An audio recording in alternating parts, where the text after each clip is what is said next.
Perkenalkan, nama saya Nadia Tunasana dengan NIM 8622410136. Di sini saya akan membuat video Q&A mengenai video tugas UTS dari mata kuliah pedagogi. Nah teman-teman, pertanyaan yang pertama tuh ada pada sekitar awal tahun 2021 terdapat berita mengenai seorang siswa sekolah dasar ditemukan tewas tersangkut di sebuah jendela kelas sekolahnya. Kejadian itu diduga terjadi karena siswa tersebut memanjat lalu tersangkut jendela setelah mengambil bukunya yang tertinggal di kelas. Hal semacam ini tentu saja membuat kaget dan menjadi teguran keras bagi para warga sekolah.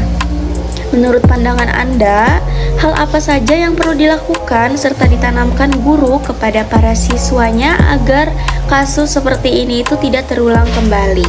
Nah, baik, menurut pandangan saya terkait berita yang tadi saya sudah paparkan, nah, ada beberapa cara upaya guru agar tidak kasus itu tuh terulang kembali. Yang pertama tuh mengawasi para siswa di sekolah, seperti di kelas maupun di lingkungan sekitar sekolah.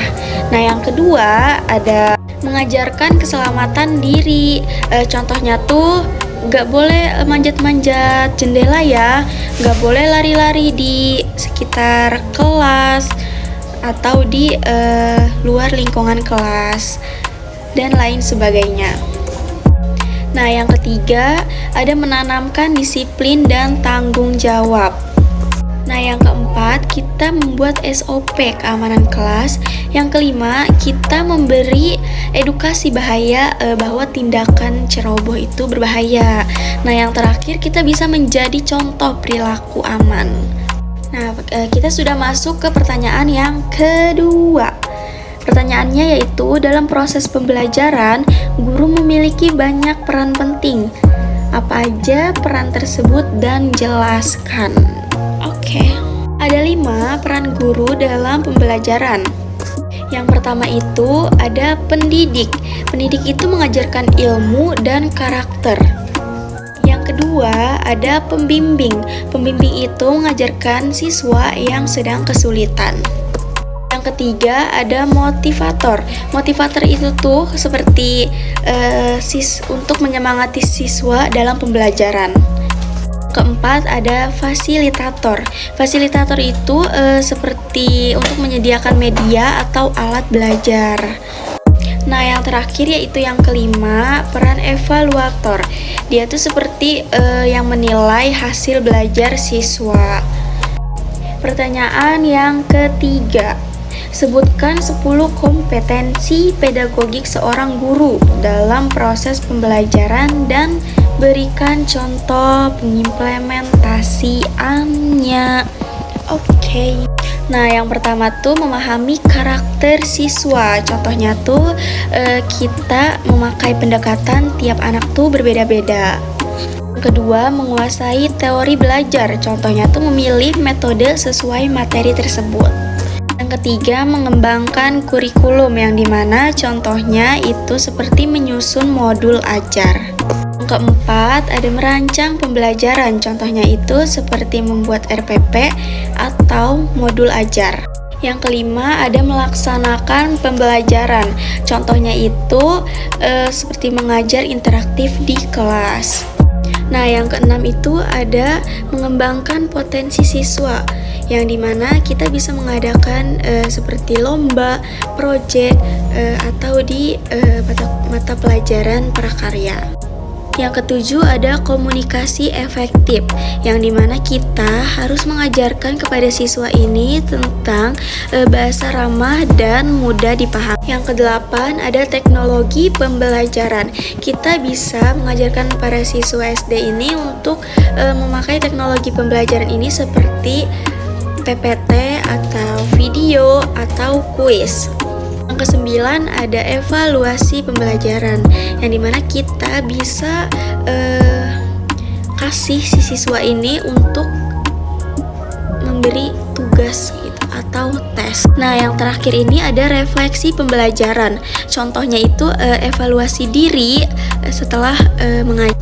Nah, teman-teman, kita sudah memasuki pertanyaan yang keempat, yang dimana berisi pertanyaannya itu: ceritakan pengalaman Anda sebagai siswa atau mahasiswa ketika mengalami langsung penggunaan alat pendidikan non-material. Misalnya, mendapat ganjaran atau penghargaan, nasihat, hukuman, atau pembiasaan, serta jelaskan dampaknya terhadap sikap dan perilaku Anda. Nah, teman-teman, pertanyaan nomor 4 ini lebih mengarah ke pengalaman pribadi ya, teman-teman. Jadi, di waktu itu tuh nilai saya tuh turun. Nah, saya mendapatkan nasihat dari dosen mata kuliah tersebut. Beliau tuh menasihati sayanya tuh baik-baik, nggak marah-marah gitu tuh, sehingga dampaknya membuat saya tuh lebih semangat lagi, lebih disiplin, dan saya tuh lebih berusaha lagi gitu untuk memperbaiki nilai tersebut. Nah, teman-teman, kita sudah memasuki pertanyaan yang terakhir, yaitu yang kelima. Nah, pertanyaannya, jelaskan pengertian dan sebutkan perbedaan teori belajar behavioristik, kognitif, dan konstruktivis. Yang pertama tuh ada teori behavioristik, yang dimana fokus utamanya itu untuk perubahan perilaku lewat stimulus respon. Nah, perbedaannya itu belajar karena latihan, hadiah, atau hukuman. Kedua, ada teori kognitif, yang dimana fokus utamanya kognitif ini seperti proses berpikir di otak. Nah, perbedaannya itu belajar karena memahami, mengingat, dan mencegah masalah. Nah, yang terakhir yaitu yang ketiga, ada teori konstruktivistik, yang dimana fokus utamanya itu adalah untuk siswa membangun pengetahuan sendiri. Nah, perbedaannya itu yaitu dia tuh belajar lewat pengalaman atau eksplorasi.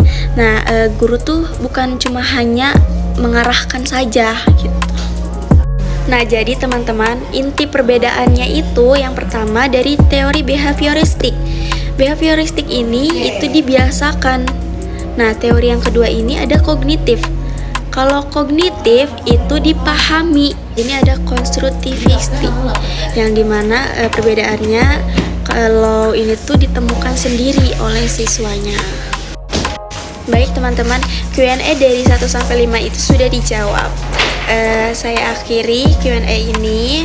Apabila ada kesalahan jawaban, mohon dimaklumi karena saya masih dalam tahap pembelajaran. Wassalamualaikum warahmatullahi wabarakatuh.